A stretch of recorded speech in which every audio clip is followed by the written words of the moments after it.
అందుకే తమ్ముళ్ళు మన జిల్లాను తీసుకుందాం, ఉమ్మడి కర్నూలు జిల్లాను తీసుకుందాం. ఈరోజు ఉమ్మడి కర్నూలు జిల్లా చూస్తే అతనేం చేశాడో నేనేం చేశానో ఒక్కసారి మీరు ఆలోచించుకోండి. ఈరోజు మీరు చూస్తే జైన్ ఇరిగేషన్ ప్రాజెక్టు మా తమ్ముడు చెప్తున్నారు, బాబాయ్ గొడ్డలి వేటు ఎన్నికల కోసం సానుభూతి కోసం కోడి కత్తి డ్రామా, ఇప్పుడు కంటైనర్లు అవినీతి డబ్బులు తాడేపల్లి ప్యాలెస్ నుంచి డబ్బులన్నీ కూడా కంటైనర్లు పోతా ఉంటే ఒక ఆయన అంటాడు ఎందుకు వచ్చింది కంటైనర్ అంటే వంట సామాగ్రి తీసుకుపోవడానికని.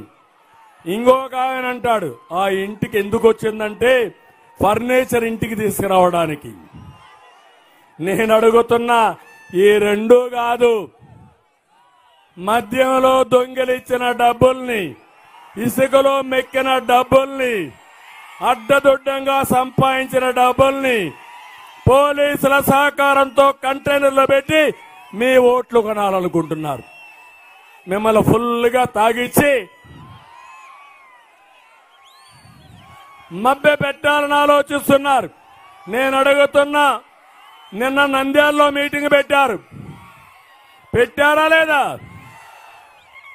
10 కోట్ల రూపాయలు ఒక బస్సులకే ఖర్చు పెట్టారు. వచ్చారు బలవంతంగా, ఎవరు వచ్చారు? డాక్రా సంఘాలే. ఒక్కరు కూడా బస్ దిగల. పాపం పోలీసులకి ఇప్పుడు కూడా తిప్పలు తప్పలేదు. పోవద్దని అడ్డం పడితే కాళ్లు పట్టుకుంటే కాదు మేము వెళ్లిపోతామని రాష్ట్రం కోసం వెనుదిరిగారు వీర మహిళలు.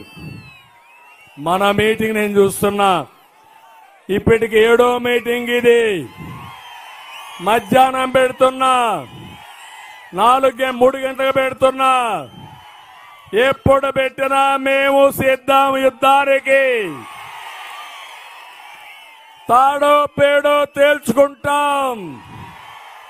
తేల్చుకోకపోతే మాకు భవిష్యత్తు లేదని మా తమ్ముళ్ళు వీరోచితంగా ముందుకొచ్చారు. మా తమ్ముడు తెచ్చి చూపిస్తున్నాడు క్వార్టర్ బాటిల్. తమ్ముళ్ళు ఇంటింటిలో ఇదే బాధ. ఆ క్వార్టర్ బాటిల్ చూస్తే మీకు గుర్తొచ్చేది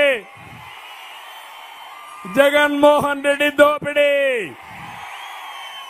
200 రూపాయలు క్వార్టర్ 60 రూపాయలు క్వార్టర్ బాటిల్ ఎంత ఇప్పుడు? ఎంత? 200. 140 రూపాయలు ఎవరికి పోతా ఉంది? ఎవరికి పోతా ఉంది? తాడేపల్లి కొంపకు పోతా ఉందా లేదా? మీ రక్తం తాగే జలగవునా కాదా? అలాంటి వ్యక్తిని క్షమిస్తారా అని మిమ్మల్ని అడుగుతున్నా. మీ ఆరోగ్యాన్ని పాడు చేశాడు, మీ కుటుంబానికి నష్టం చేశాడు, మిమ్మల్ని ఆర్థికంగా దివాలా తీశాడు, కడుపు నిండా తిండి తినకుండా మిమ్మల్ని ఇబ్బంది పెట్టే దుర్మార్గుడు మీరు ఆలోచిస్తారా అని అడుగుతున్నా. ఇక్కడ ఈ జిల్లాలో నేను అభివృద్ధికి నాంది పలికాను. జైన్ ఇరిగేషన్ అయితే 365 కోట్ల రూపాయలతో ఒక ప్రాజెక్టు తీసుకొస్తే అది పోయింది. నందికొట్కూరులో మెగా సీడ్ ఫ్యాక్టరీ కోసం ప్రపంచమంతా తిరిగి ఇక్కడికి తీసుకొచ్చాను. ఆ ఫ్యాక్టరీ వచ్చుంటే మొత్తం ఈ జిల్లా అంతా రైతాంగానికి విత్తనాలు తయారు చేసి విత్తనాలు పండించి ప్రపంచమంతా పంపించే పరిస్థితి వచ్చేది. అది పుణ్యం కట్టుకున్నాడు. ఇంకో పక్క ఎమ్మిగనూరులో టెక్స్టైల్ పార్క్ పెడితే దాన్ని రద్దు చేశాడు.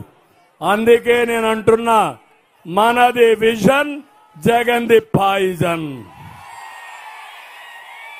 నాశనం చేయడంలో దిట్ట ఇతను. కర్నూలులో ఓర్వకల్లో 90 కోట్ల రూపాయలతో విమానాశ్రయం నేనే కట్టా, నేనే ఇనాగరేట్ చేశా. దుర్మార్గుడు చురుబ్బను కట్ చేస్తాడు. జనార్దన్ రెడ్డి సాక్షి.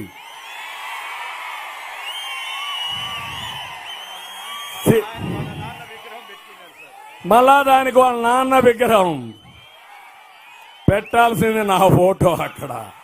అవునా కాదా? అంటే నువ్వు కట్టలేవు, ఎవరో కట్టిన దానికి రిబ్బన్ కట్ చేస్తావు, నీ రంగేసుకుంటావు. దానికి కాదు రంగు వేయాల్సింది, నీ ముఖానికి వేయాలి ఆ రంగు. నేను